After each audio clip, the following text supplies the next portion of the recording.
Good morning, everyone. Happy World Basketball Day. I think you should greet your seatmate or to your left, to your right. Happy World Basketball Day. Yeah, yeah, yeah, yeah.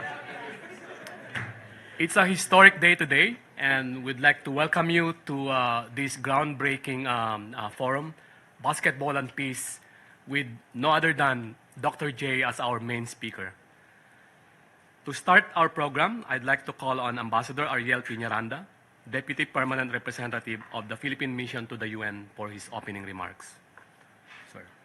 Thank you very much, Minister Noel Novicio. The one and only Julius Dr. J. Erving, Mr. John D'Oliva, President and CEO, Naismith Basketball Hall of Fame, Professor David Hollander of New York University, representatives of UN member states, excellencies, friends, basketball fans globally, ladies and gentlemen, good morning. On behalf of His Excellency Ambassador Antonio M. Lagdameo, who is now in Manila, he's the permanent representative of the Philippines to the United Nations in New York. I warmly welcome you to the first ever celebration of World Basketball Day here at the United Nations headquarters.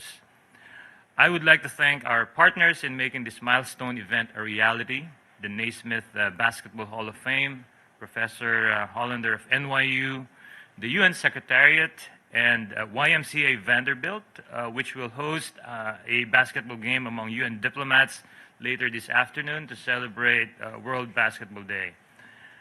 Basketball, transcending borders, cultures, and languages, has emerged as a unifying force globally. It fosters connections and breaks down barriers, thereby contributing significantly to peace. This aligns closely with the United Nations goals, as the sport's ability to bring diverse people together mirrors our ideals of unity and cooperation. Thus, on August 25, 2023, the United Nations General Assembly adopted by consensus a resolution to proclaim December 21 as World Basketball Day. It was initiated by the Philippines, together with Indonesia, Nicaragua, and Peru, and co-sponsored by 77 countries. This historic resolution recognizes basketball's global presence and its impact on commerce, peace, and diplomacy. It celebrates the sport's power to unite people, transcend cultural barriers, and foster a spirit of cooperation. Today we honor as well Dr. James Naismith, the Canadian who invented basketball at Springfield's YMCA Training School, and whose legacy is preserved at the Naismith Basketball Hall of Fame.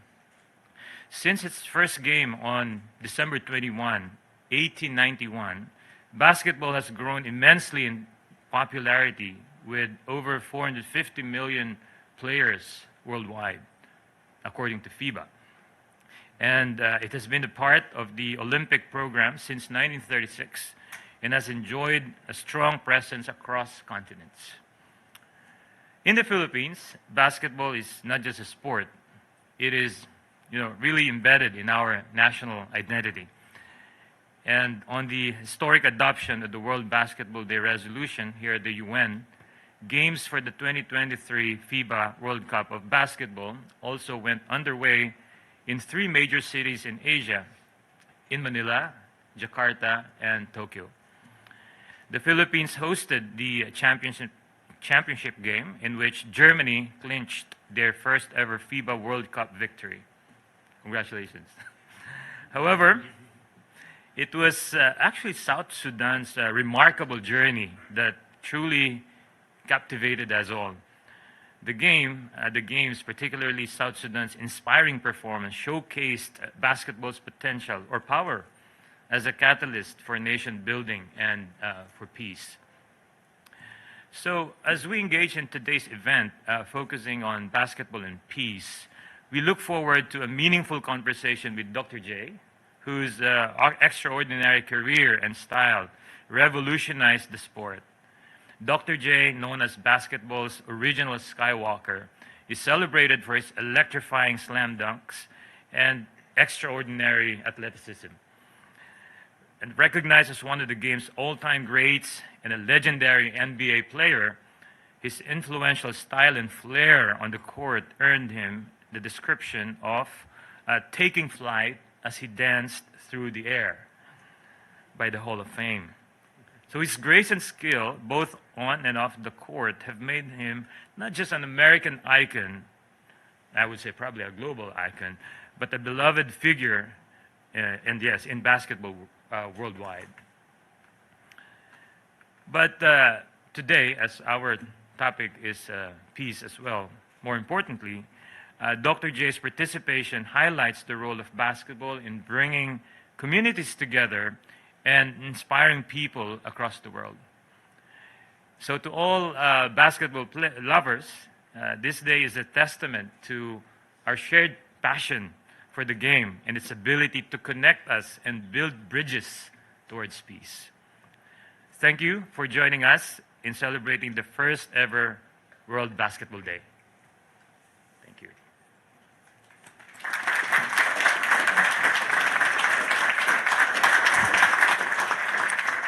Thank you, Ambassador Piñaranda, for your statement. May I now call on Mr. John Duliva, CEO and President of the Naismith Basketball Hall of Fame, for his statement. Thank you, sir. Thank you. Good morning. I bring greetings from the birthplace of basketball, Springfield, Massachusetts, and the home of the Naismith Memorial Basketball Hall of Fame. Happy birthday to the world's greatest game and greatest sport. That's today. I'm honored to be before you. I thank Minister Novicio of the Permanent Mission of the Philippines for the kind invitation to be here. Exactly 132 years ago today, on December 21st, 1891, a young graduate student at the International YMCA Training School, an institution now known as Springfield College, invented a game that would have an impact far beyond his own imagination. Challenged by the school's director of physical fitness to come up with an activity that helped the young men expend energy from being inside during a long, cold New England winter, James Naismith assembled his students in the gymnasium and began to lay out the beginnings of what was to become the game of basketball. In the first rules, it was basketball, not together like it is today. In fact, the game easily could have been called something else, because when searching for the goal that he envisioned to be hung above the gymnasium floor, Naismith sent a janitor to the basement of the gymnasium to get 2 boxes. The janitor could not find 2 boxes, but instead came up from the basement with 2 peach baskets. They were all he could find, and Naismith nodded, they were okay, and directed them to be hung at 10 feet from the floor. This new game came dangerously close to being called box ball, if not for the janitor's luck in finding only peach baskets. So imagine that.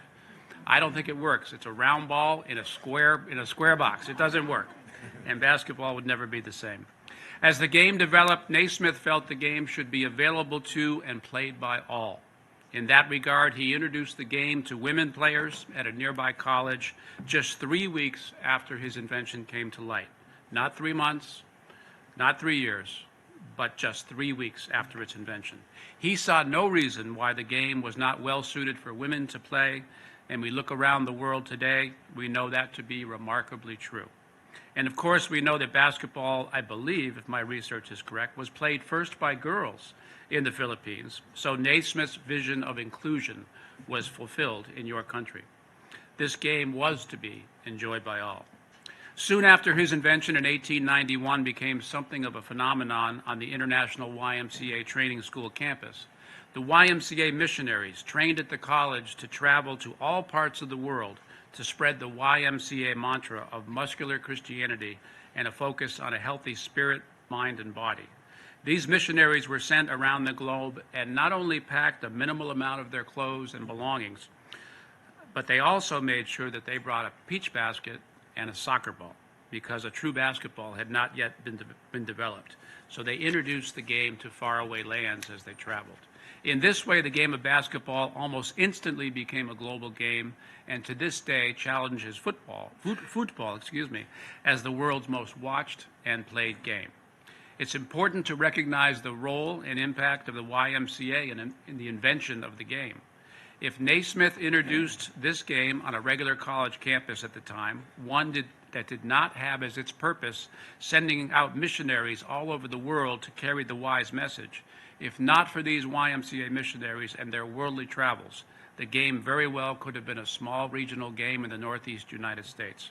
The luck or good fortune of the game's invention at the International YMCA Training School is the reason for its global appeal blossoming in so many ways after its invention. So now fast forward to today. Basketball is played in over 200 countries around the world. It used to be that America was the prevailing force in international competition, but that is no longer the case. Many countries are rising to the challenge to put forth high-caliber teams that are rising to a parity status with American teams, and we are seeing a great influx of international players into the NBA, bringing a disciplined and team-oriented style to the game. Just this past year, we inducted into the Hall of Fame 3 important and deserving players with international roots: Pau Gasol from Spain, Tony Parker from France, and Dirk Nowitzki from Germany. The rise of international basketball is upon us. Many Hall of Famers that I've talked to over the many years mention that basketball, in their view, is an international language of peace. The game is easy to understand, and players of any skill level can enjoy the game together, no matter their language or their background. Barriers are broken when a team forms on the basketball court and all are working in harmony with one objective: yes, to win, but also to respect the game and the rules that were established some 132 years ago in a faraway gymnasium in Springfield, Massachusetts.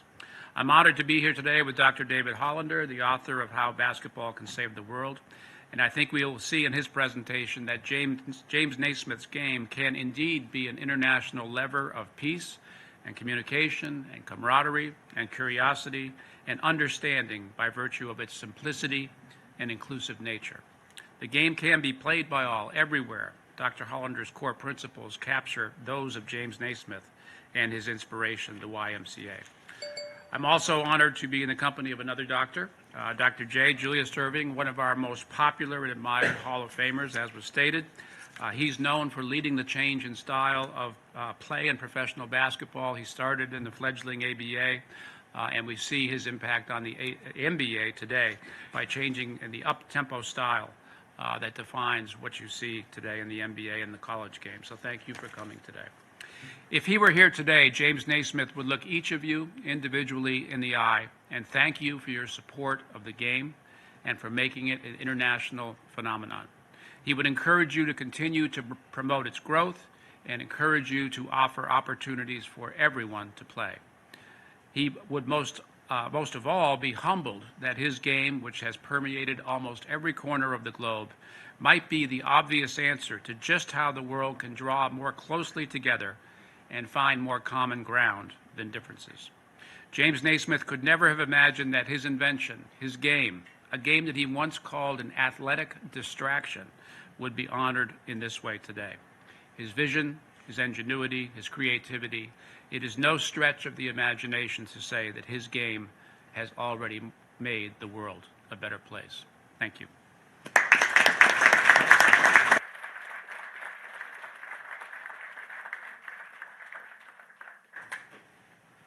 Thank you, Mr. Doliva, for your statement. Before I introduce the next speaker, I think who is also a legend by himself, famous professor at NYU for his pioneering course on how basketball can save the world. Before that, we'd like to play a short video. And by the way, we are live on UN Web TV right now. And later, you can watch the proceedings this morning. It will become a video in demand as well. Thank you. By a basketball court. I'll stop to hear basketball sounds, to watch people play, to lose myself, forget time, My name is David Hollander. I'm an assistant dean of a program at NYU called Real World. I teach a very popular course called How Basketball Can Save the World. The fast break is the ultimate expression of a human being moving through a changing world and trying to figure out what you have to do in order to meet the needs of the changing facts and circumstances that develop in front of you with other people. I wish I could teach that in a leadership course. I wish I could teach that in a corporate culture course. Unlike other sports, basketball's a small space. It's intimate. It forces us to see each other. Other sports, big space. Baseball, a person may not even touch each other the entire game. Anybody can touch the ball. Anybody can do anything with the ball. There's never been a more anti-hierarchical structure intentionally created. So you enter this space in pickup with complete strangers. Complete strangers. It's the beauty of pickup basketball. It's why everybody says, oh, I can play it anywhere. Because you can. And at the onset of the pandemic, all over the world, people would not stop playing one thing, and that was basketball. It was a global issue that if they didn't take down the rims, people would not stop going to that intimate space. And when I leave that space, if I see somebody, anybody, who I was in that space with, and I could be in a laundromat, in a deli, I'll look at them and they'll look at me and we'll be like, hey, and that's it. Because we know what we are to each other. It's like dancing. It's like singing. It's like a drum circle, except it's basketball. And for me, it's better.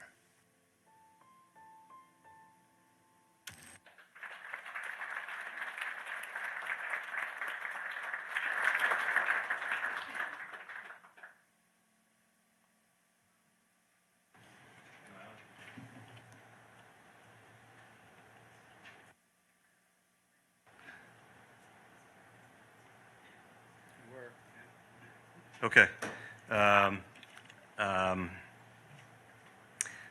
When I first started talking about the idea for World Basketball Day, so many people told me that it would be near impossible to make happen. Well, here we are.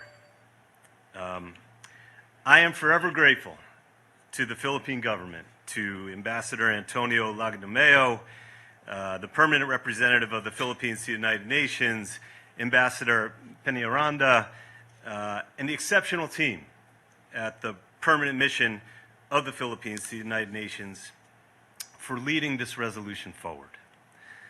I am especially grateful for my friendship with Minister Noel Novicio, for his tireless commitment and tremendous skill throughout the process. You are an elegant statesman for peace. And a very special thank you to Cholo. Thank you to the 3 lead co-sponsoring nations, Indonesia, Peru, Nicaragua, and the 77 nations who additionally co-sponsored this resolution. Thank you to my great friend from Canada, Minister Hussein Herji.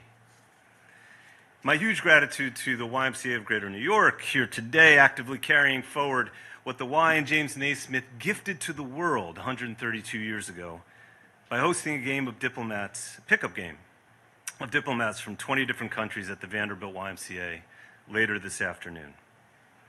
Also, it gives me great pleasure to be seated next to my excellent friend, Candace Haynes, from my terrific partner, the National Basketball Association. Lastly, I am deeply grateful for my continuing partnership with President John D'Oliva of the Naismith Memorial Basketball Hall of Fame. The Naismith Hall of Fame truly stands in this world as our global embassy representing the borderless nation of basketball. And of course, all in this room and around the world are so honored to be here with an ambassador among ambassadors, Julius Erving.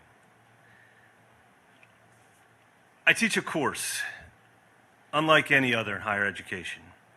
I treat basketball as a philosophy, as a model for what the world could be like.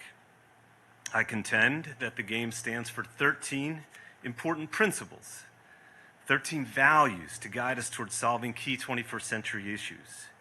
Values that are so aligned with the United Nations Sustainable Development Goals. Allow me this morning to briefly share just one of these principles of basketball, the 13th, transcendence. So often in our work together to make the world a better place, we hear of problems that are described as intractable, impossible to see a way out, to find a solution. Basketball is the only sport with an elevated goal. It asks us to ascend, to leave the ground, to defy gravity, to fly. We know we cannot defy gravity. We know we cannot defy our earthly condition. We know we cannot fly. But no great society has ever only solved the problems on the ground or in front of its face. We must look up. We must fly. Or we must dare to dream to fly. That dream is a basketball dream. We must imagine that which seems unimaginable and go there. We must think it is possible, what they say is not possible, and do that. Make the leap. Jump. That is what basketball stands for. I saw it happen. On August 24th, when I stood on the floor of the 77th meeting of the United Nations General Assembly, where hard, tense issues were discussed one after the other. And then, when Ambassador Lagdameo brought forth this resolution, World Basketball Day, the energy in the entire room changed. The feeling lightened and lifted. And you felt the whole world actually come together. A global agreement to ascend together. If only about one thing. If only for one day. December 21st. Yet what I want to tell you is that I had witnessed the unique and transcendent power of basketball long ago, when I was 9 years old, and my brothers took me to my first professional sports event, May 10th, 1974. I was there. The Nassau Coliseum on Hempstead Turnpike, where I saw the New York Nets win their first American Basketball Association championship. Thousands of fans flooded the arena floor. I screamed my throat hoarse. I didn't need Marvel Comics, DC Comics. I was watching superheroes. Real-life mythical figures named Super John, Mr. K, the Whopper, and their leader, Dr. J. I was shook. For this 9-year-old boy, it felt like I was bearing witness to the dawning of all creation. That night was more than sports. It was about time and place and a new expression of cool and what was possible, what was alternative. It was the integration of a wordless but understood new aesthetic of body, community, and imagination. I was home. That night was also the start of an emergent new zeitgeist, the tip of a summer that would see the American president resign from office, the U.S. pull out of Vietnam, African-American Hank Aaron replace Babe Ruth as the new home run king, Muhammad Ali beat George Foreman in Zaire, and the governor of California was dating a Mexican-American music star named Linda Ronstadt. The world was changing. We all knew. But what made it real for me was a man who embodied the convergence of myth and reality, of invention through basketball, throwing open the door for every player inventor that came forward since. I wrote the following passage in my book. For an original, unmatched array of force and skill, look no further than Julius Erving. Dr. J redefined both the slam dunk and the finger roll, and reinvented the game's stylistic possibilities through his ability not only to jump higher, but to stay up longer. Gracefully extending his limbs like an elongated yadro, he found spaces in the air that others didn't even know existed. No artist has put more new colors on the basketball palette. Ladies and gentlemen, please welcome my inspiration, How Basketball Can Save the World personified, ambassador among ambassadors, Dr. J, Julius Erving.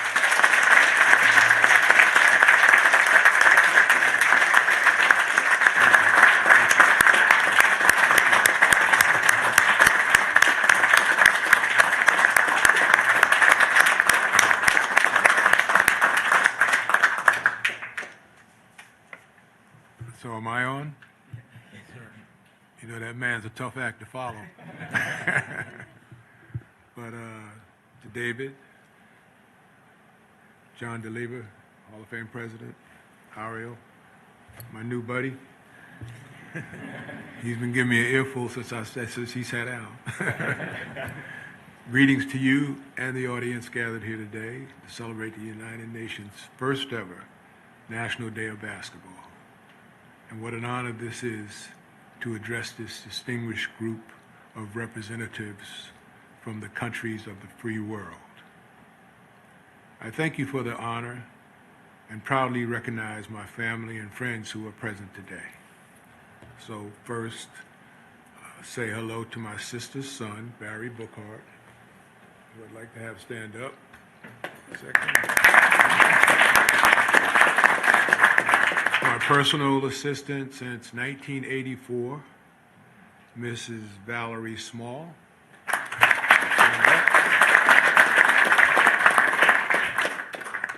My guardian angel and my first coach, Don Ryan.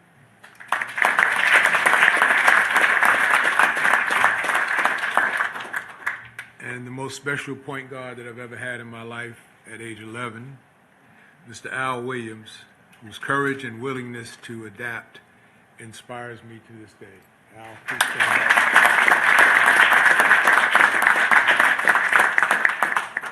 So I was born in New York in 1950, a place called Meadowbrook Hospital. It's now called the Nassau County Medical Center. I vaguely remember visiting the UN on a Prospect Elementary School field trip from Long Island. That visit, my teachers and classmates and I anonymously made a side door entrance. Today, I have come through the front door, I think. And it's only because of basketball. What a difference.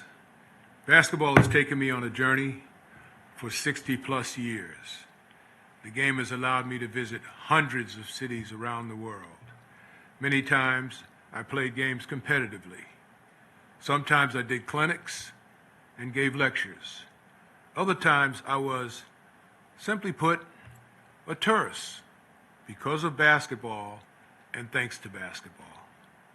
I've always believed that sports and music were common denominators on how each brings people together. No matter the language barriers, cultural differences, religious beliefs, or skin color, no matter the height, weight, shape, or size, no matter the genre, vocal range, style, or profile, sports and music bring people together all around the world. I wish it was that easy, and so do you. I was born in 1950, like I said, into a segregated society that was trying very hard to figure out integration.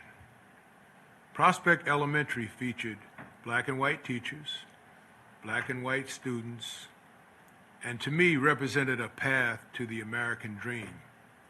Having an older sister, Alexis, and a younger brother, Marvin, helped me to balance my goals and expectations as the middle child. I loved them dearly, and each sought my attention and approval to tip the scale in their favor. That long story became shortened when Marvin succumbed to complications of lupus disease at age 16. My natural father, Julius Sr., had passed in that same decade of my life.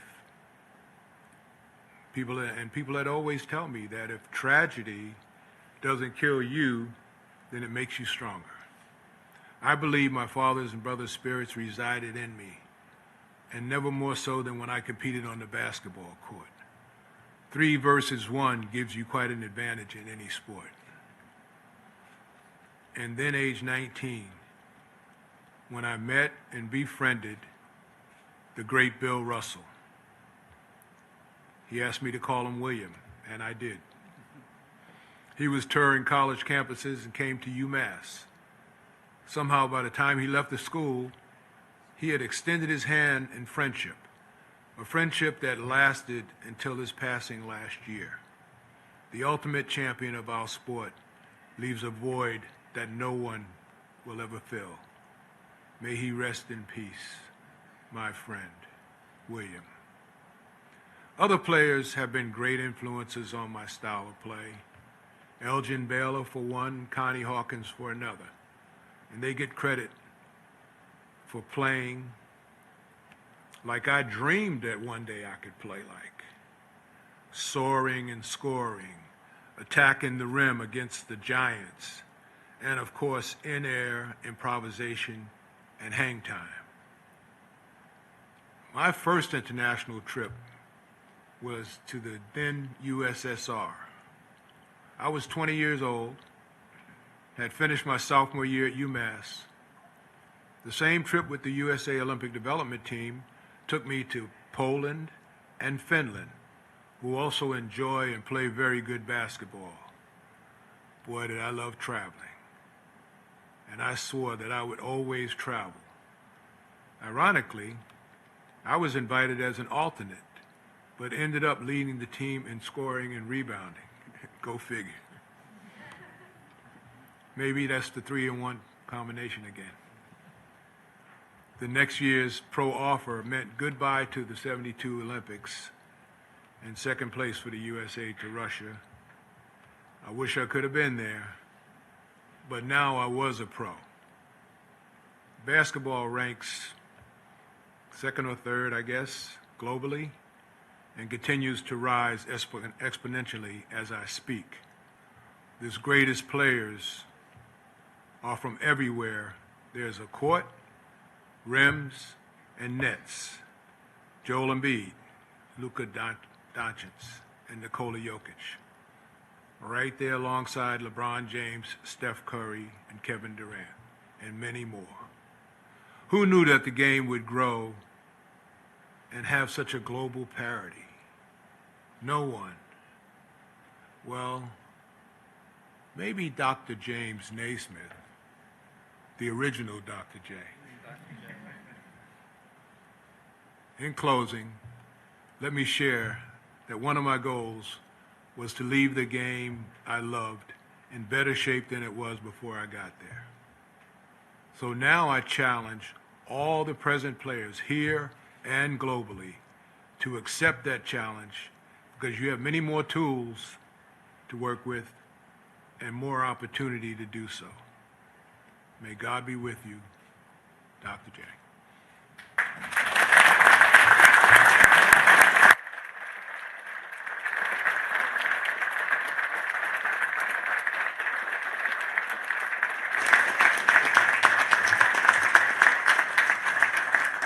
Thank you, Dr. J, for that very inspiring message.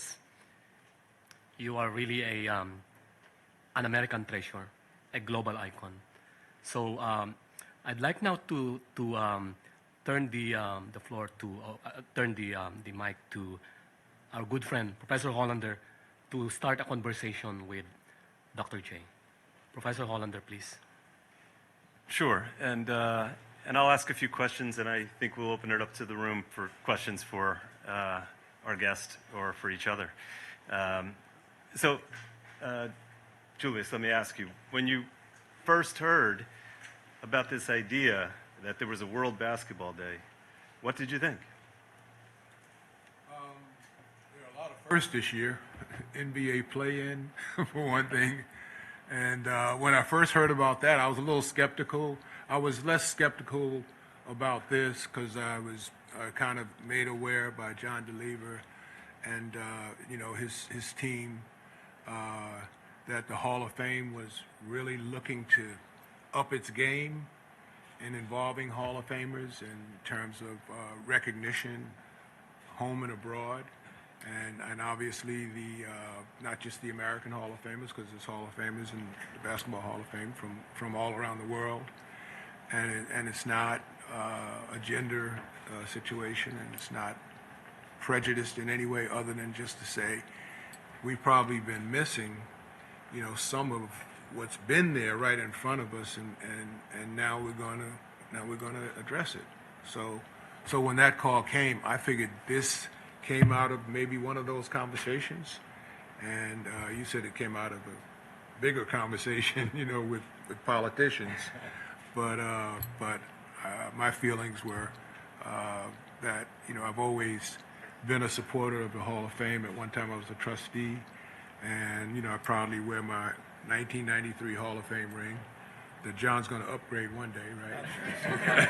As soon as I finish polishing it. So that's what I thought about it. I want to ask Now, what I think about it, Yeah. it's been great. I mean, now my speech is over. There's a lot of pressure. A lot of pressure following you, bro. Well,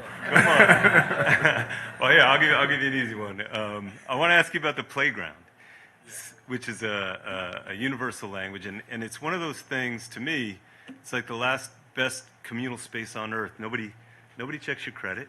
Nobody checks your ID. Nobody checks your citizenship. There's no commissioner. There's no gatekeeper.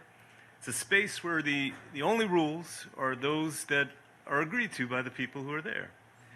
You would always go back to the playground, even when you were a pro. What was so important to you about that space? Even in my documentary, The Doctor, I talk about, finding your happy places in life. And, now at this age, at 73, it's sitting in my study with YouTube on, smoking a cigar and drinking a little bit of Camus. But before, it was going down to the park, and whether it was in Hempstead, we go to Campbell Park or Kennedy Park. Roosevelt, we go to Roosevelt Park. And as a teenager, we tried to go to parks all over Queens and New York City, looking for games, looking for competition, looking for the next level up. And I've got a lot of stories just about going from Hempstead, Long Island, and Roosevelt, Long Island, where I was till I was 18 years old, and going places and playing in New York City or Queens or Jersey or whatever, and then revealing where we were from, and the guys who we beat get very upset because they say, I didn't think they played ball like that in Long Island. What are you talking about? You guys beat us. We're embarrassed now. So, the parks will always be a haven of sorts that will allow you to clear your mind and maybe open up some passages in some thoughts in your thought process to find solutions to big problems, big and small. Yeah, so that's, imagination, elevation. What are some other things that go on a basketball court, just playing basketball? Well, there's bonding that goes on when you find a player who you really have a good chemistry with, and like the two guys that I introduced here, Don and Al, and there was a third guy named Archie Rogers, and he and I were best friends in our elementary school days and whatever, and we just clicked. I was the quarterback, he was the end, and I just throw the ball and he'd find a way to run under it and catch it. It made me look good. And we play 2-on-2 against guys, girls, men, people who were good, people who weren't good. We just had that chemistry, and our birthdays were like 2 days apart. I was the 22nd, he was the 20th, so he was 2 days older in February, 1950. And I think I've always had, a running mate like that. Somebody who was your best friend, and doesn't have to be the same sex. Could be, the opposite sex. Being your best friend and friend in the truest sense. Not necessarily friends with benefits. I know there's a lot of questions around the room for you. I'll just ask you one other question. Okay. So look, we're at the United Nations. The whole world is watching on UN Web TV, pausing for World Basketball Day. What ultimate message would you like to give the world about this game and this day? In my talk, I credited a few people, Connie Hawkins and Elgin Baylor in particular, with inspiring me. and Bill Russell for extending the hand of friendship in a genuine way and honoring it. You know, I mean, and calling me. You know, I mean, every month there were always 2 or 3 calls, and you know, I pick up the phone and he's like, "What's up, Doc?" You know, He said that? Yeah, he said that. You know, I think he stole it from Bugs Bunny, right? Yeah. But that was William. He was just an amazing man, and I think that the cyclical aspect of what the game presents to us, because the previous generation has to, you know, teach the next generation, and then the following generation has to learn from that previous generation, and there's always this strong desire to make the game better, make it more fun, you know, make it more competitive, and you know, so it's ever changing. I mean, you know, from the peach basket days, when the bottom of the basket wasn't even cut out, they had to reach in there and take the ball out after they scored, and then somebody said, "Why don't we put a hole in the bottom?" You know, so that was the first bit of progress in basketball. And now why don't we get a real basketball now instead of playing with a soccer ball? So since, you know, that 1891, that date, it's continued to expand and also change, you know, and it's changed for the better most of the time, because sometimes, you know, some of the rules that get put into place, they don't last. You know, it's like 2 years, oh, that rule's not in there anymore. So you're constantly evaluating it, and you know, it's a good reflection of the cycle of life. I'll ask you one other question before I open it up, because you mentioned Bill Russell, and I was once listening to a radio show, and Bill Russell was being interviewed by another Hall of Famer named Sonny Hill. It was around the time that a guy named Shaquille O'Neal was impossible to stop. He was just so much physically superior. They didn't know how to stop him.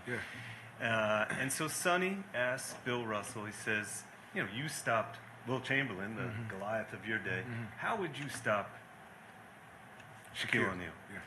And Russell, I'll never forget it, Russell hesitated for a minute, and then he said, I wouldn't.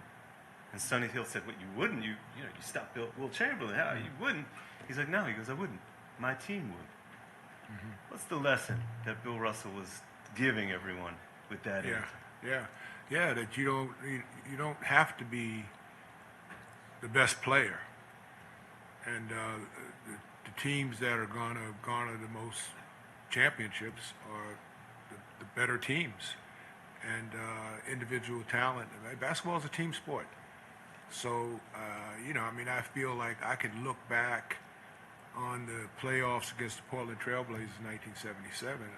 I was the best player on the court, but I didn't have the best team.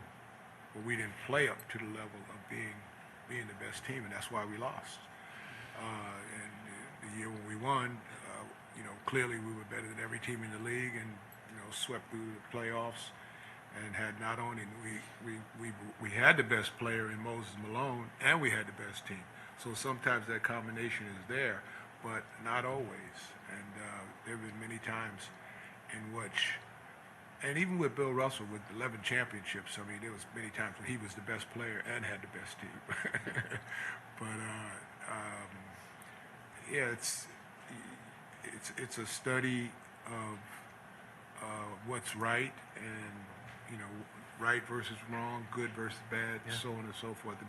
It's a never-ending argument, and I think it becomes an argument for management. That's where they go through all the analysis and all that kind of stuff. But then the great thing about it is a fans argument. You know, when you see fans who are even in the same family, and one likes Boston and one likes Philly, and whatever, they could be fighting all day. and it doesn't matter to the rest of the world, it just matters to them that they want their team to win. We can open it up to questions in the room if anyone would like to ask Dr. J. Julius Erving. Yeah. Hi, good morning. Curtis Moses, junior MBA in New York City. Sure. This question is for both Professor Hollander and Dr. Erving. Oh. Curtis Moses from... All right. Question is for both of you. What I work with kids at the beginner level and some, high school intermediate levels. But two-part question: what would be your message to, players just starting their basketball journey? And what is, in your opinion, the most important skill that you would tell them to start out with on the basketball court? So for me, it's always been the things that are fundamental to the game. So passing, dribbling, shooting, and rebounding.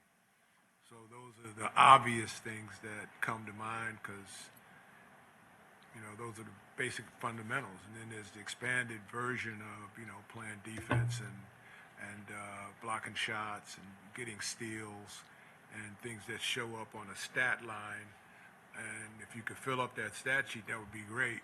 But the basic things to fill it up with is, shooting a good field goal percentage, shooting a good free throw percentage on offense and defensively, being formidable. Don't just let people run you over. So I don't think it's hard. And I think if kids approach learning the game from a fundamental standpoint, then they'll improve that much faster. How far they will go depends on how much is in their heart, how much they like it, love it, and are willing to make sacrifices to do it. And the message you would give them in terms of enjoying the game? Yeah, that you don't teach yourself. You have to listen to someone. I got my lifetime coach right here. I mean, he was coaching me when I was 11 years old and whatever, and he's still hanging out, I called him, and he said, I'll be there. So that type of dedication, if you get that type of dedication, you got a chance. Yeah, how can I add to what Dr. J says about playing basketball? But all I would say is, starting out, you should love it. You should just be with the game. It's not about winning. It's just about play, space, other people. And if there was one thing to do, I would say do the three-person weave. Just do the three-person weave. I think the entire United Nations should do the three-man weave.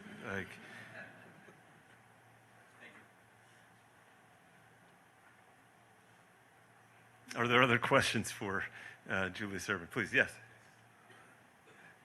Or me. Is that on? Yes, you're on. You're on. I don't think. Oh, right. Okay. Hi, I'm Aziz from Malaysia. It's very uncommon for people to play basketball in my country. As a matter of fact, growing up, I'm always, the only one in the basketball. Well, so happened that we do have basketball court in Malaysia, and I'm usually the only one there shooting some hoops. The environment is so different than what it is in the Philippines or even the USA, where you can always get a good crowd of people to play pickup games with. And I have to say that my love for basketball is beyond just something that you play in the court, in the playground, but it's more of a savior to me because I am actually battling with depression, and apparently basketball is my outlet that helps me to go through, somewhat might say I do have, suicidal thoughts at certain point, and it helped me a lot, especially, when as I grow up, having a small community of basketball players in my country, I managed to find a group of people that resonates with my interests, with my passion, and it feels so good because like you mentioned in your speech, basketball to me is not just about dribbling and shooting. It's about someone that gets you. Whenever you pick, there's someone's definitely gonna roll for you, and someone who knows your whereabouts, that you can just run anywhere and just pass it to you. That kind of satisfaction that is very hard to explain to people. That when you get it, especially from a teammate that can understand you very well. It's so good. Now, again, growing up in such a small community of people who plays basketball. I managed to meet up with a couple of people who share the same passion as me, and we would love to grow the game in our country as what it is in Philippines, as what it is in USA. That, you know, a very good friend of mine even started his own academy and managed to get junior NBA to participate in one of the clinic that he runs.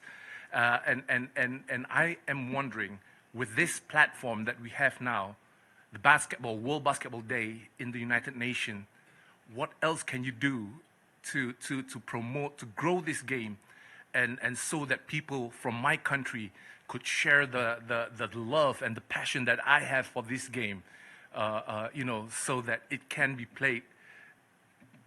You know, I don't have to be playing alone like, you know, how I used to be anymore, so that there will be more people, you know, playing with me and enjoy, you know, the session that's how I would enjoy the session. You touched on a lot of things, a lot of very significant things that are societal issues right now, you know, particularly people in sports, the mental illness piece to that, and in professional sports as well as amateur sports. It's just, it's being readdressed and reassessed in terms of how, you know, how you deal with it and how you help the individuals, you know, to get over those hurdles before they can hurt themselves or hurt someone else. So you still live in Malaysia now? Well, my wife works for the UN. I'm Okay. actually the spouse, so I'm following her Oh, here. so you're the plus one. I'm the plus one. You're the plus I'm the one. plus one. So we're here now. You're the plus one. Well, you know, I don't know a whole lot about Malaysia. I mean, I know there's a the Genting group. I'm familiar with them, and you know, some type of with sports always needs sponsorship of some kind. And I think if you wanted to, because Genting has interest in the United States and has connected Malaysia and its history and its setup in terms of lifestyles in Las Vegas, amongst other places, or whatever, that might be a good group to reach out to and just see if you can get an audience and build some interest, because it takes money to, you know, build that infrastructure that you're talking about that can really help and be an all-purpose facility. Yeah, I think the most important thing you could do is position basketball as a social institution, not just an elite athletic institution or a hyper-commercialized athletic institution.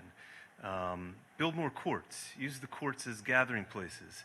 The feelings that you expressed are the same feelings that everyone who walks on a pickup court has. They don't know anybody, and immediately they begin to find ways of knowing each other, which makes you feel a part of something. There's a guy named Dr. Bessel van der Kolk who's written 400 weeks on the bestseller list. It's called The Body Keeps the Score. He's transformed our understanding of post-traumatic stress disorder. He says there's 4 things. It says 4 things that can help people with PTSD process trauma. Group sing, group dance, drum circle, and he explicitly says basketball. If you think about it, dancing and group activities resonates a lot with basketball, actually. Yeah. To me, like you said, basketball is like dancing. The court is our dance floor. It's all about how you move around, your steps that you're taking. But, Like being a human being. yeah. Regardless of race, creed, color, differences, height, weight, all that kind of stuff, it doesn't matter. You know, it's like a melting pot, because you can get out there and play. You know, 5 tall guys can play with 5 short guys. The short guys could end up winning the game. And I'm a 6-footer. I always end up being the center, because everyone else is shorter than me. Exactly. 5'2" is little.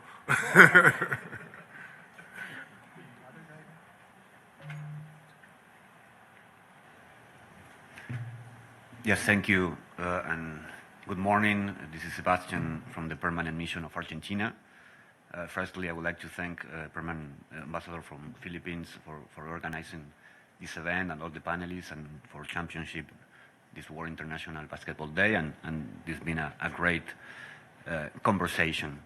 Coming from a country where I would say football is the main sport, basket also has grown really fast and is very important sport in our country, particularly I would say since what we call the golden generation of players led by Manu Ginobili, that he's also a Hall of Famer in the Basketball National Hall of Fame, and winning the gold medal in 2004 in Athens, the Olympic gold medal in a very dramatic game at the last second, and that's part of also our sport history for Argentina that is very close to all the people. My question goes to Mr. Erving, Dr. J. Thank you very much. I would say because sport at some point it's also a language. We are in a multicultural place where we all come from different backgrounds, different language, but when you play a sport, besides all we have talked about social inclusion, social development, good habits, working discipline, etc., it's also a language that communicates people and bring cultures together. And the video that you play was very example, you know, like having eye contact with some person and say, I mean, that was very graphic. And so my question would be, how basketball have helped you or have helped you or have been part also to connect with other people around the world or other cultures in your professional or personal also experience. Thank you very much. Thank you. So my first international experience, as I mentioned, was at age 19, and I was in the Olympic development program for the USA, and I got invited as an alternate, and then I went to Russia and Poland and Finland, and it was very interesting because the gift exchange was the first piece. So it was cultural in Europe and Soviet Union before competing to exchange gifts. So something as simple as a whistle or a horn or a cap or a glove or, you know, just something. It's the gesture of exchanging gifts. And we didn't have that here in the United States. So it was a little embarrassing, you know, if you didn't have anything, somebody's giving you something, you got nothing to give in return. But this was a cultural issue that we eventually addressed, and so now we do it. And now, you know, even in the NBA, they do it, they overdo it. They hug and kiss and everything. I'm like, you hugging that guy, man, he just got 40 points on you. What you, you crazy? But yeah, different cultures. And when we played the Russian team, not many of them spoke English and none of us spoke Russian. So then it was like, okay, we're not really communicating out here. We're just playing and we're competing. And at the end of the days in Russia, which was probably like 4 or 5, I think we stayed over there 13 days.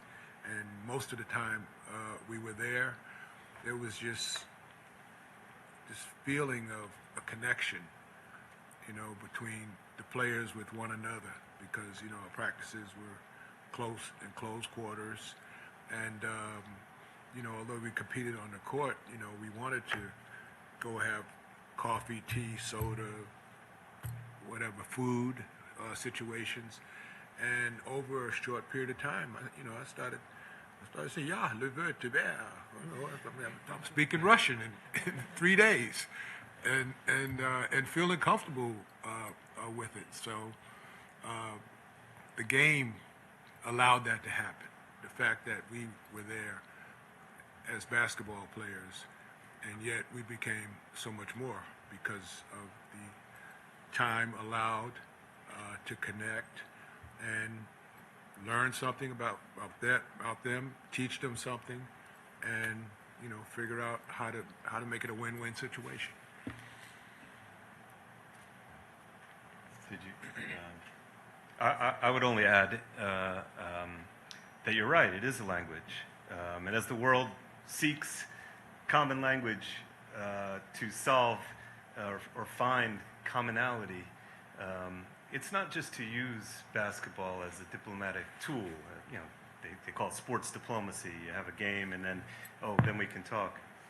It's to look at basketball, its principles, and see that as a model of a way to begin to find each other. Meaning, you have to be in space together.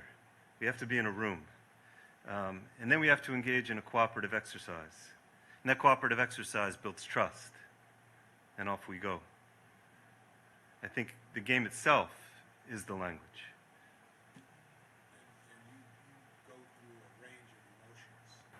Yeah, because you can get mad at them. You can get mad at your own teammates, if they miss you or whatever.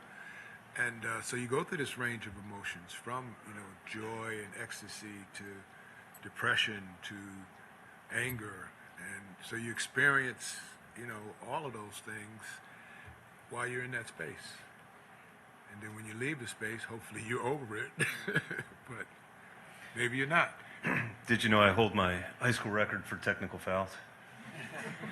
We didn't know that. Thanks for sharing. I wanted to fully disclose while I'm at the United Nations.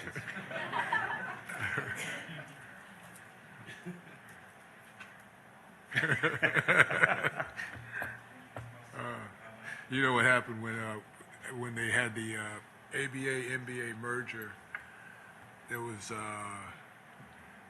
one of the referees. He gave me a check because I was just holding the ball, and he said, "You really didn't do anything, but I wanted to be the first guy in the NBA to give you a check." I said, "Bullshit."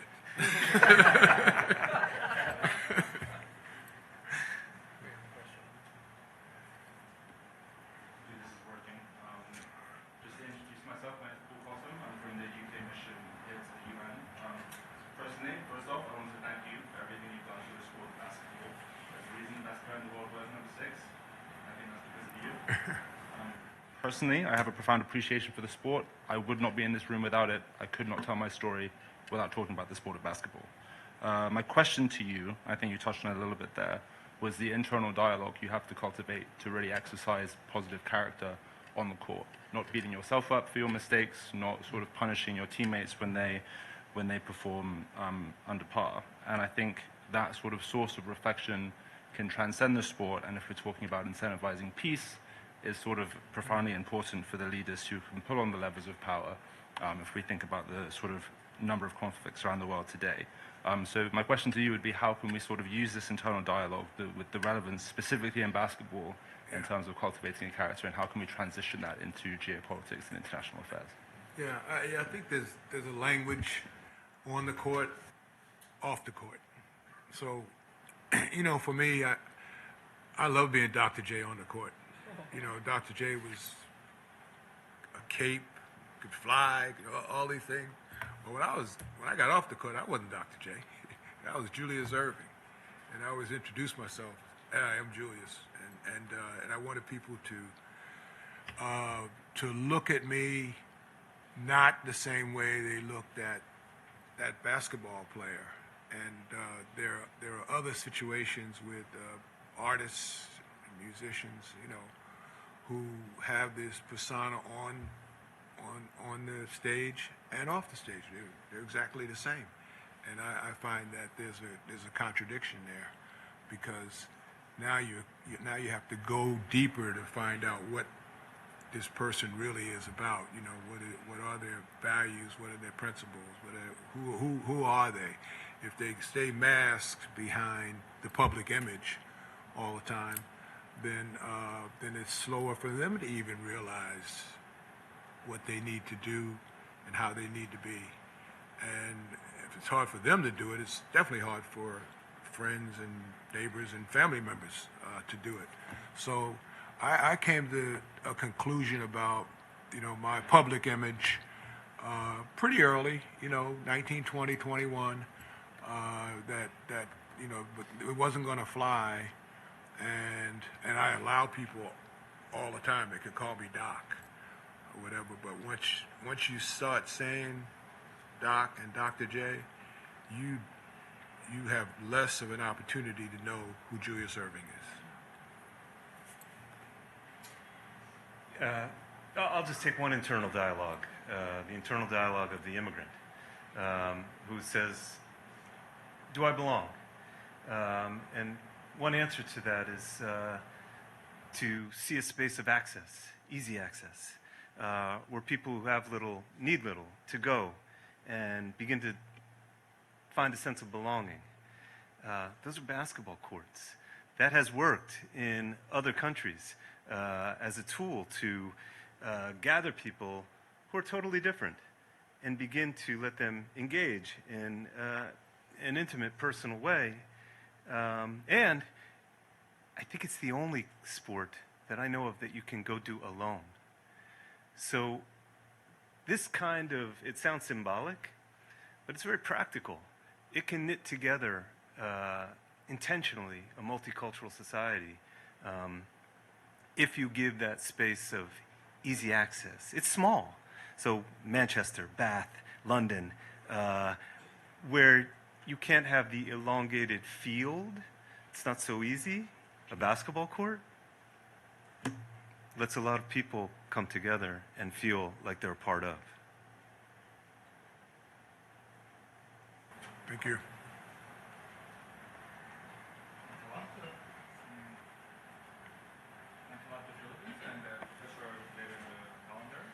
For his initiative at the United Nations to have a World Basketball Day. Lithuania as a basketball country specifically, very much appreciated that, to have, basketball as the first team sport with its own international day. And as a matter of fact, basketball has been playing a tremendous role in modern history of Lithuania. We also have, a couple of players right now even in the NBA continuously. So that's very important. Cannot agree more with the premise of the resolution and the professor's book that basketball break cultural, social, racial, and other barriers, promote mutual understanding and tolerance, and as such significantly contributes to peace. The positive role of basketball is also very visible here in New York City, having 1,800 playgrounds. We are very privileged here to explore, the positive contribution of basketball ourselves. Also, the world famous Rocker Park, where Dr. J also gathered massive crowds with his tremendous skills. So just want to, thank Dr. J for taking the time and celebrating this very special occasion with us. And my question maybe would be, we touched a little bit upon that, the evolution of the game.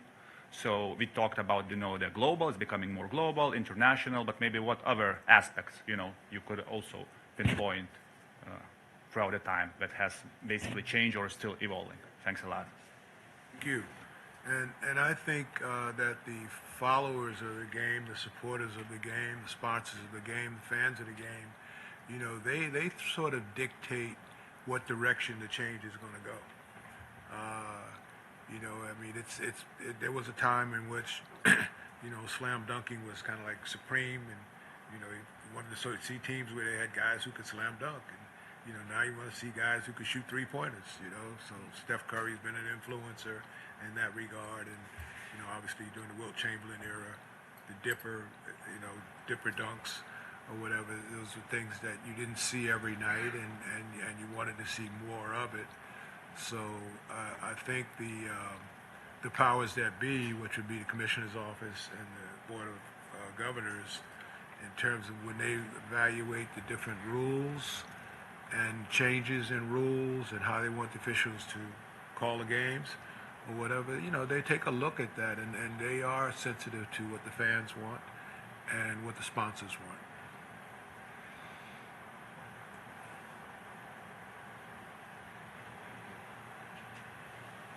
Thank you very much. I'm Dmitry, Deputy Permanent Representative of Russia.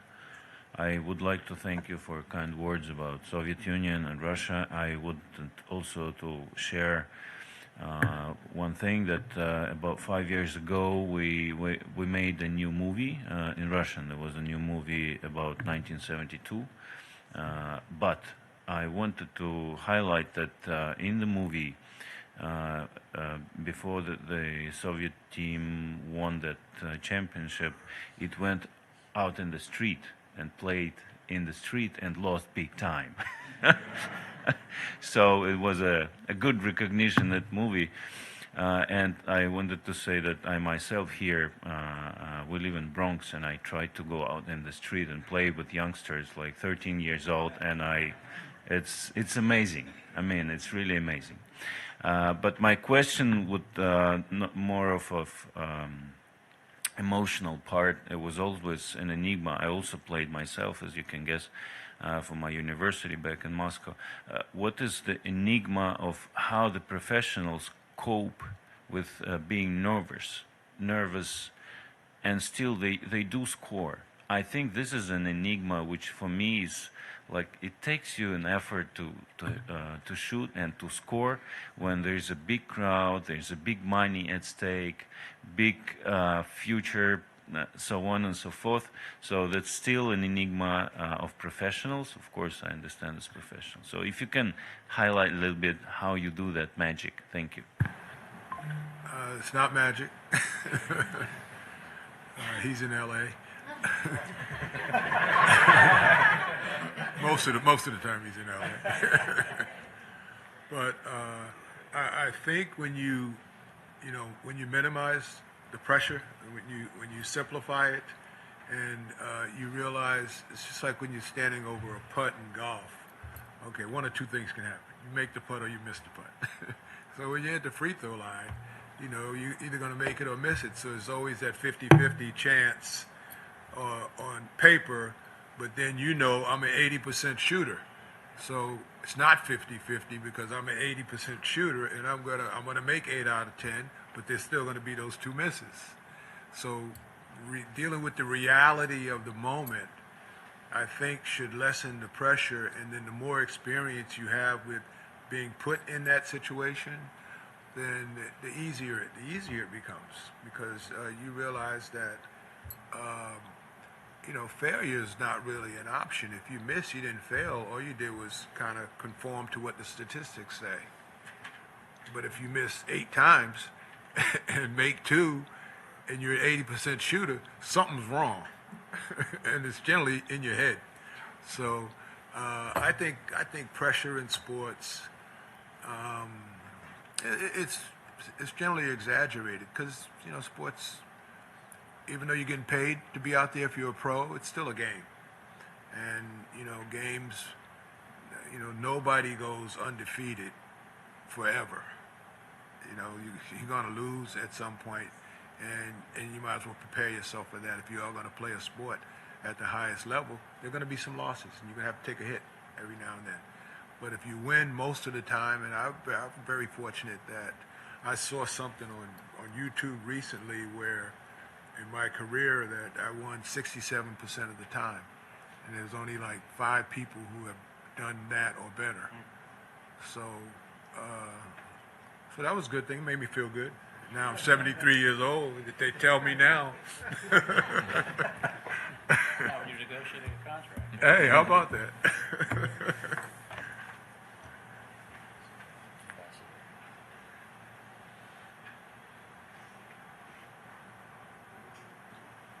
Yes, good morning all, and first of all, congratulations to everybody with the World Basketball Day. I'm a fan of basketball myself. Actually, my question has been answered, but I have 2 questions. One question with regarding to your talent, Doctor. I hope you can answer that. I'm sure it has been asked, how sport can contribute to build bridges among peoples, to bring peace. So I was wondering, it's amazing to see that when we enter, I'm coming from Suriname. For instance, Suriname has a small population, 600,000 people. Basketball is very popular, besides soccer. And in my country, everybody watch NBA. So we are going off with that. I'm coming from a multi-ethnic cultural society, and Suriname, PR of Suriname. I forgot to mention that. It's amazing to see when we enter a court. It's like everybody is becoming one.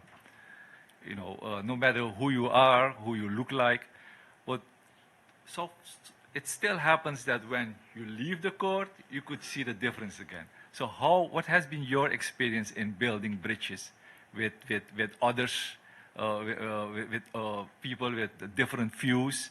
So what has been your experience, and how can we enhance that? How can sport in general, basketball in particular, be a vehicle in bringing, obviously, what we really need now in the world, peace?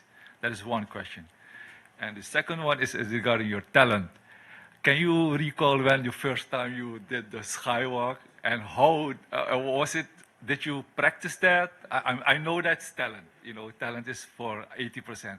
What I really wonder, the first time ever, can you recall that when you walked in the sky and the particular move where you went beneath the ring and made the basket? Thank you. Well, let me go in reverse because I have a vision of the skywalking, and I was at a basketball camp, and you know, I went from the sideline and kind of went to the other side of the basket, took the ball up, or what have you, and after the play, somebody asked me, "How did you do that?" I said, "Do what?" "Go from over here to over here and flip the ball up." And I said, "Well, I generally said I look for the daylight and then I accelerated." So that was kind of like the only explanation that I had. And I knew that I needed to develop a better explanation because more people were going to ask about it. And when it initially happened, I didn't think about it. I honestly didn't think about it. I just saw daylight, accelerated, got through there, and made the play. And it was after someone inquired that it made me think. And I didn't want to be thinking out there because I think when you think too much out there, it's counterproductive. So that was when and what. The other part of the question was, the theme. I mean, using the game as a force for change, a force for peace. I think when I retired in 1987, which was a long time ago, a lot of games ago, and the Boston Celtics, who are our staunch rivals, and their guy Red Auerbach, who's famous for saying things differently, and they gave me a trophy, and it said, "Time marches on, but memories are forever." And so when I looked at it, I was impressed with the gift, and it took a while, but I started thinking about that and thinking about time in terms of memories. And I think as time marches on, let's say if you have a gathering at a basketball game or you have a gathering at a concert, because my example was music and sports, they're common denominators in terms of bringing people together. They're the best way to bring people together. So if you bring those people together and they create a memory at that time, a memory that makes them feel good as they move down the road, and as time marches on, the memory can keep them solid in terms of getting along with one another, solid in terms of the effort towards peace. So don't just go to the show or go to the game, and then after you leave, forget about what happened. Forget about what that really was. I mean, you need to think about that memory. And so I have memories, he has memories of 1974, a game that was played in the Nassau Coliseum. And I remember it too. I remember people coming out of the stands and on the court, and everybody was jumping, everybody was hooting and hollering, and everybody was happy. And Steve Jones, just I did a dunk shot like this, and Steve Jones just sat a layup, and he hadn't scored in the whole game. But the memory should have a solidifying effect, a gluing effect, and should have some sort of peaceful, if I can use that word, effect if it was a good memory. You're welcome. We have 5 minutes left, so we'll give the last question to our colleague from Canada. Thanks very much, Noel. I just actually want to issue two thanks and one quick question. First of all, thanks, Professor Hollander, for inspiring us all. You could see from the diversity of voices in this room and countries represented that your vision and your book really has brought people together. And so thanks for introducing the idea. Thank you to the Mission of the Philippines for turning that idea into a resolution and to this World Basketball Day. Thank you as well for hosting, together with Japan and Indonesia, the FIBA tournament this year. But the finals in particular, Manila broke records for FIBA history. Canada walked away with a bronze medal, so we're very happy about that. But thank you for showing the world the love of the game from your country, which really has changed the world today. My question for you, Dr. J, Julius, is I grew up playing hockey, but I'm the father of a basketball-loving kid, and it is a global sport. So as we move around from country to country with the job, it is a sport that is really a lubricant to enter new societies. So my question for you is, in terms of your memories growing up, how much of your success do you think came from a kind of gift of talent versus hard work? Because there are debates about this along the way. Thanks. Probably the big hands and the big feet were the gift. All the rest was hard work. And these two guys behind me, they could give testament to it, because a lot of the other kids were better than me. And this one right here, he was better by a lot, because he could handle the ball and he could shoot it and he could do everything, and I could rebound the ball, but I had a two-hand shot that wasn't pretty and whatever. So at the end of the game, I might have scored some buckets, but it was because they missed every now and then. I got the rebound and put it back in, and so it wasn't a cakewalk getting there, and because it was always somebody who I felt was a little more gifted. So the work piece, that became critical for me, to run the laps. And, we used to go to the park and swing high in the swings and jump out just to experience hang time and do some crazy and some unorthodox things. And plus, when I was young, I fell. I fell into some broken glass, and I severed the ligament in my right knee. So that was a setback, because I had a cast on, and I had a limp, and had to suffer through being called hop along and peg leg and all that kind of stuff by other kids. And then that made me work that much harder to try and get the leg back, and it's still not right.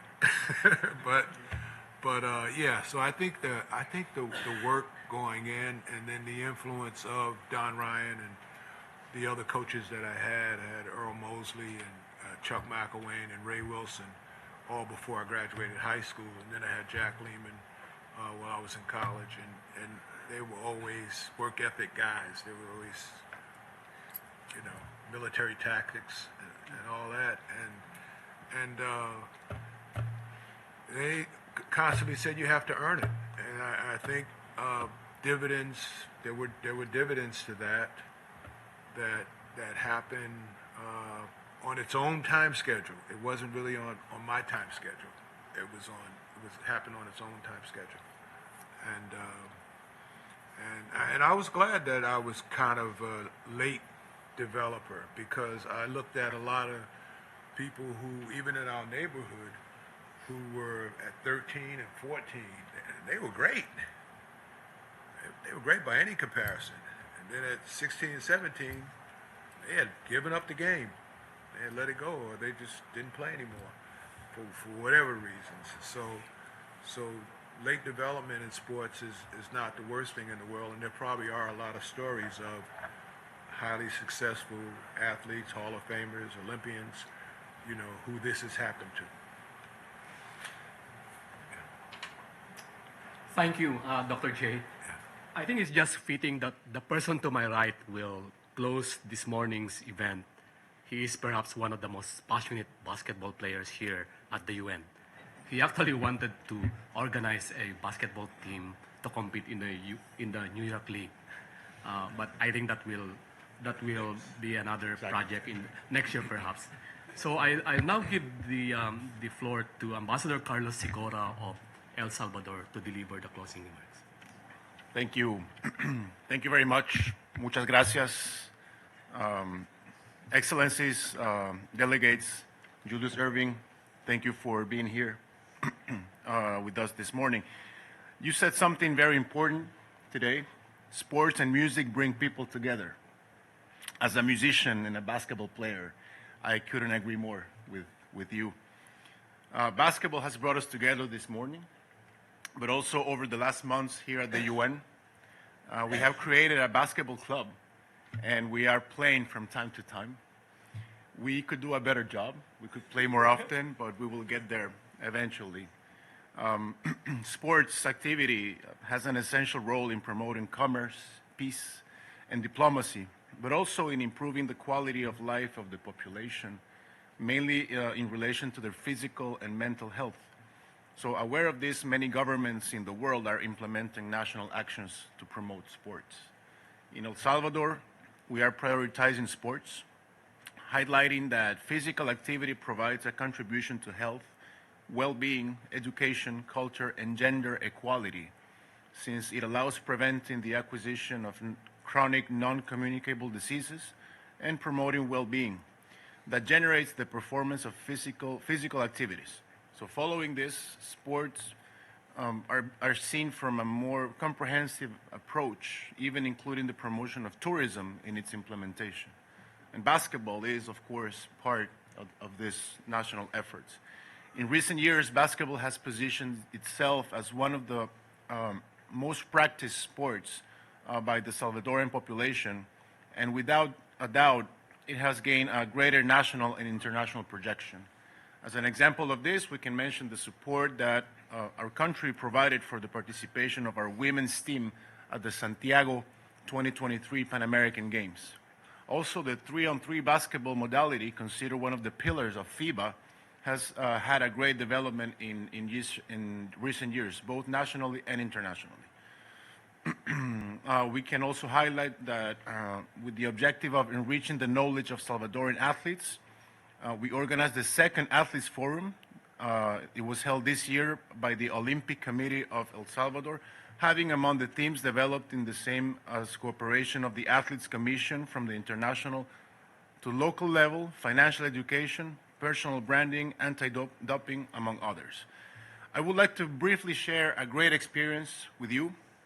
As part of our national efforts on gender equality and female empowerment, with the support of FIBA, we are currently hosting the Her World, Her Rules camp with the objective of to empower girls through basketball. In addition, a women's branch of the Junior NBA was implemented, and this is part of our 2023 National Student Games program. Also, the president of our National Sports Institute, INDES, is now serving as a member of the World Bureau of FIBA, and previously he served as president of the Salvadoran Basketball Federation. He also had leadership positions in the Central American Basketball Confederation and the Basketball Confederation of North, Central, and Caribbean. It is really great to have a baller and an ally as president of our National Sports Institute. To conclude, dear colleagues, Dr. J, Julius Erving, thank you for being with us this morning. It's a great privilege for us to have you here with us. I would also like to thank our colleagues from the Philippine Mission for organizing this event and for promoting our favorite sport at the UN, including through the adoption of the resolution that gave place to World Basketball Day that we're celebrating today. And finally, I would like to thank the members of our United Nations Basketball Club. Several of them are here with us this morning. Thanks for being here, and you can count on me to continue promoting our sport here at the UN. See you on the court this afternoon. I'm ready to score some points with you.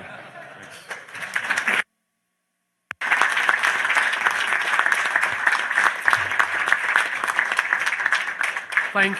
Thank you, Ambassador Carlos Sigora, for your closing statement.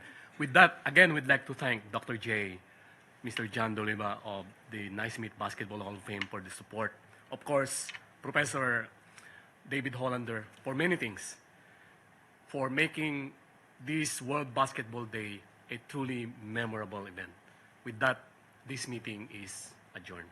Thank you, and happy World Basketball Day.